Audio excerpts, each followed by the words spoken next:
that has been left on this tilted platform. Again, this is the work that you're looking at right now that will move us closer to figuring out exactly how all of this happened. And of course, that is an answer that people are going to be eager to try to get to, because this is not the kind of thing you want to happen at such a wonderful, what is supposed to be happy event like the North Carolina State Fair. Again, this is not a very commonplace thing for this fair, and that is why they're going to want to get to the bottom of exactly what happened here. But we have spoken to a few people, not people that were around here when it happened, but people that have been riding rides throughout the day, and it is very accurate to say that they are shaken about attending the fair, about the rides here, given what they're seeing behind them. Adam, from this vantage point, it's really difficult to see any sort of evidence that something went wrong. I mean, the ride looks like it is in, I guess, perfect condition from what we can see there. What can you see on the scene?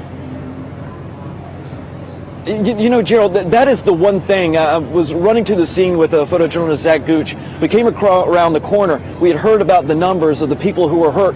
We expected to see something that was obviously broken. You know, something that it was clear what had happened in this case.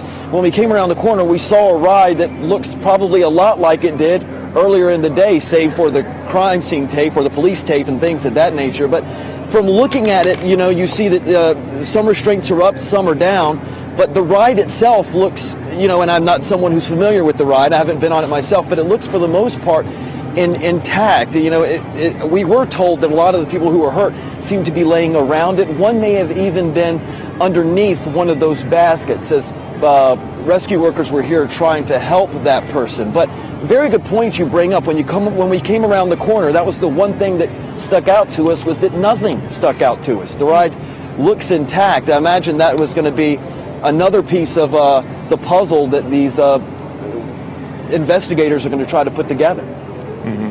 Very odd with the lights still flashing and something so serious happened there. Yeah, we Adam, have Adam. Yeah, thank you. Thank you very much, Adam. Now let's take a look at some Instagram video that someone just sent to us. And we are going to look at this as you look at this, and we can hopefully see what happened here.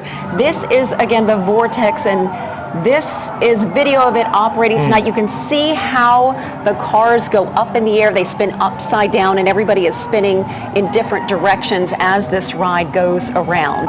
Yeah, this is clearly a thrill ride for adults and teenagers, not for young children. And you see why. I mean, that's why they have a shoulder harness that comes over top of your head. You'll see that in amusement parks. The most thrilling rides, or I guess with the most danger to them, have those kinds of restraints. Yet we still have something like this happening. And we found video of this ride on YouTube at several different state fairs. So this ride does make the rounds. Part of the investigation will be how old this ride is. As we heard the Labor Department talk about, each ride is checked 3 times daily. So this is going to be part of the investigation. Again, here is more YouTube video of this ride in action. I believe this was from the Ohio State Fair that we're looking at here earlier this year. So you can see, like Gerald, you were saying, it's obviously a thrill for the people who are on it, but you can also see how something could go terribly wrong if those harnesses are not working properly. I'm sure it surprises a lot of people who are watching us right now that something could go wrong when a ride is inspected so much. Right. I mean, if they're looking at this 3 times a day, what happened in the interim? Right.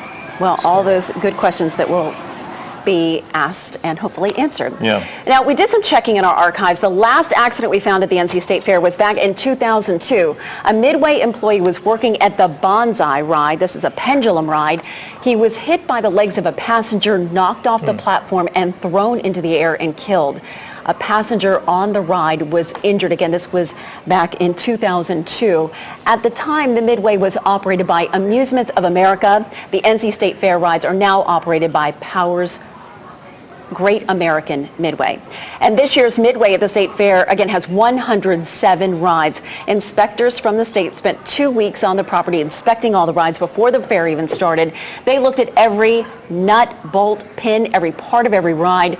And Thursday morning, they were given a thumbs up by the State Department of Labor. And this is one of the largest Midways on the East Coast. And one of the safest, too. Let's keep in mind, it's been 11 years since we've had any sort of incident like this. So I hope people, I know it's tough to look past that, but this is a very safe event. Before that, I think the last accident was 1998, and a passenger was injured on one of the rides. So you're right, it happens infrequently, but certainly when it happens to this magnitude, it certainly is very upsetting. 2 serious injuries we're talking about tonight. 5 people sent to the hospital. And of course, we'll have an update on this tomorrow morning on our morning news at 4:30 on WRAL.